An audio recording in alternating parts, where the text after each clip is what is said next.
Hello and welcome back to my channel. I'm Amelia Automotive and today we've got a car that has been on the channel before, but this is the facelift.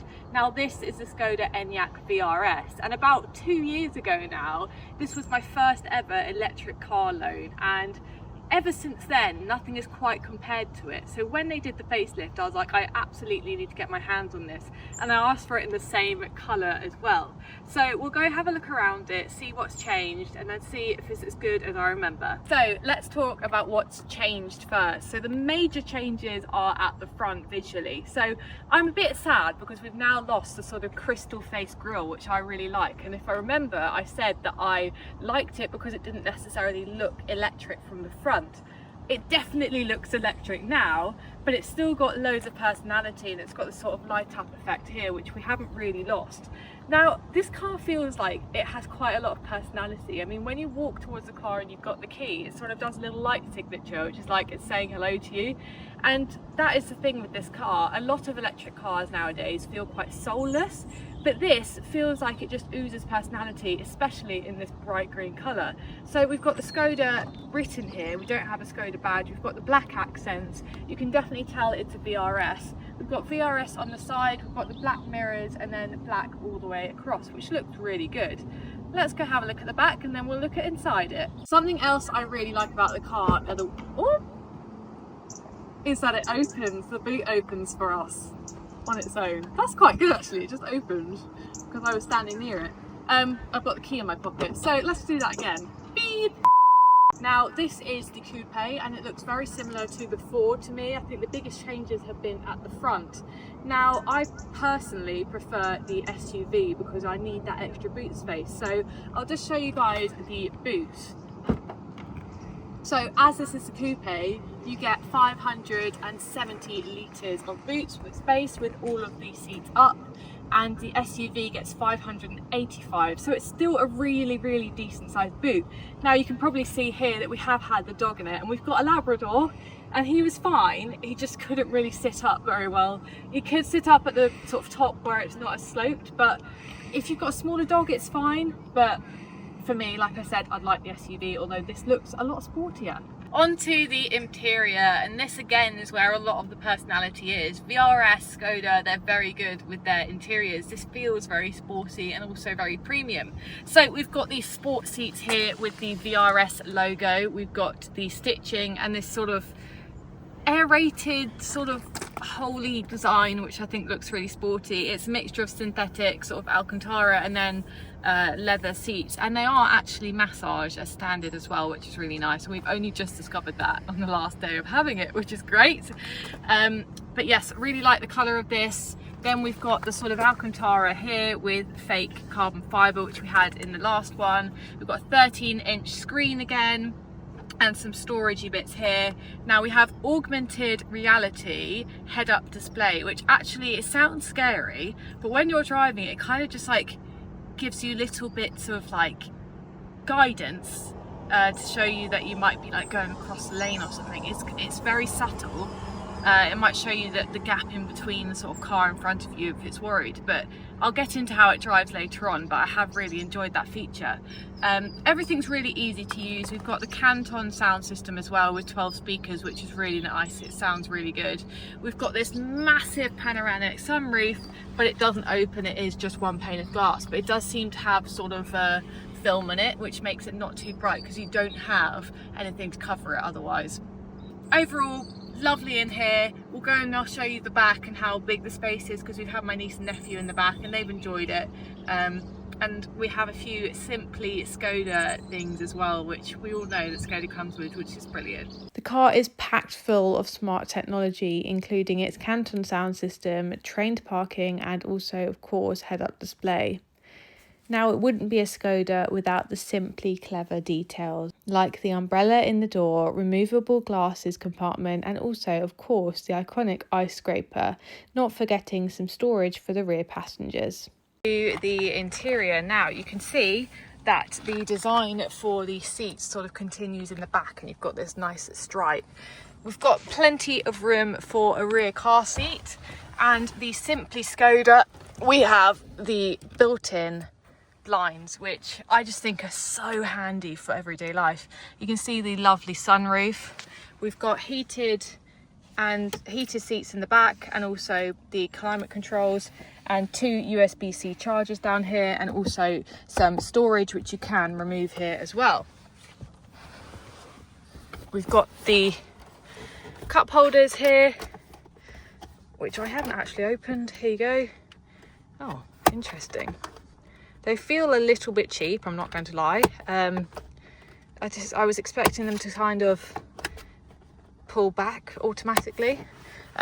You can see that the seat pattern continues at the back, and overall it's a really nice place to be in here. The coupe starts from just under £54,000, and the normal Enyaq starts from just under £52,000.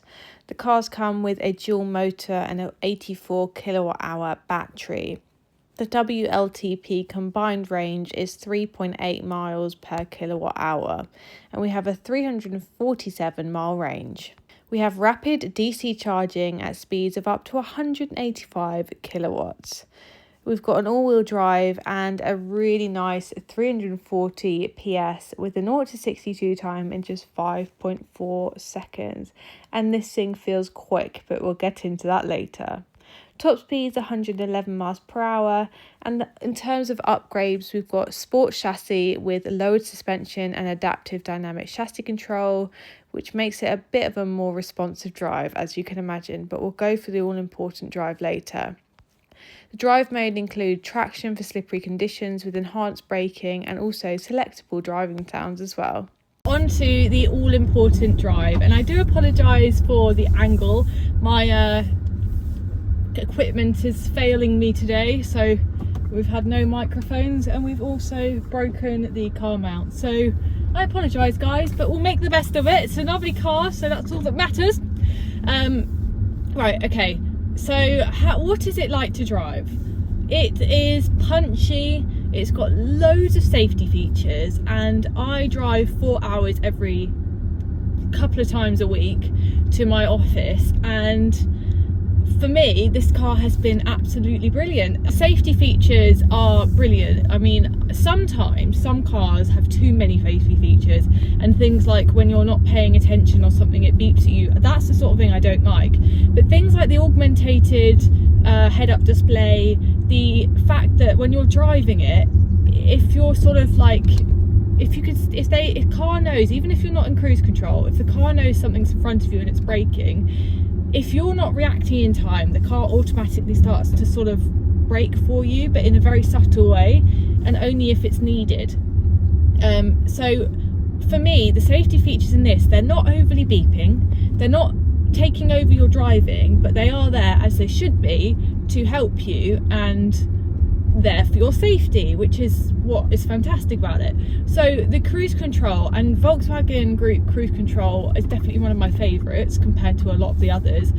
It's not laggy, it works really well. When you're sort of driving, it doesn't slow you down for no reason. It picks up the new speed limits really well, even on the motorway. If you're on a smart motorway and it goes down suddenly to 40, it will tell you that, but it won't brake really suddenly. It sort of does it as you would normally drive.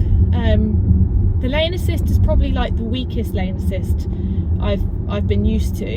It kind of only does it when you absolutely need it. I don't think that's necessarily a bad thing, because I know that a lot of you guys feel like with lane assist, if you're overtaking a cyclist or something, it will just take over way too much. So the safety features have been brilliant this week. This car, just like I said, it feels like it's got personality. It's looking after you. It's there to greet you. It makes little noises when you sort of leave the car. It goes ding ding ding ding. It's like, goodbye, have a good day. I genuinely still love this car as much as I did. Do I love the colour? I'm not sure. I love the colour for other people, but I don't think for me. People have been sort of pointing, staring at it, and my phone has just failed me. Lovely. Sorry guys, I did try and tell you. In terms of how economical it is, I've had 3.7 miles per kilowatt hour the whole time I've been driving. Basically, that's the average. So I don't think that's bad. I've not had to charge it as much as I have in other electric cars I've had. It's got a lot of range. I think that the range is pretty good. It's over sort of 300 miles, and I haven't had that range anxiety stress this week. Really easy and quick to charge, and doesn't give you that sort of sicky feeling when you're driving like electric cars do. I don't know why, but this car does just feel, and I personally wouldn't be buying an electric car at the moment because of my lifestyle and mileage and things, and not being able to have a charger at home. Now, if I could and I wanted an electric car, this would be the one I'd go for, to be honest, like right now, because I've just really enjoyed it this week. Enjoyed it. I've actually had it 2 weeks because I was poorly, so I've really lived with this car. It's got its personality.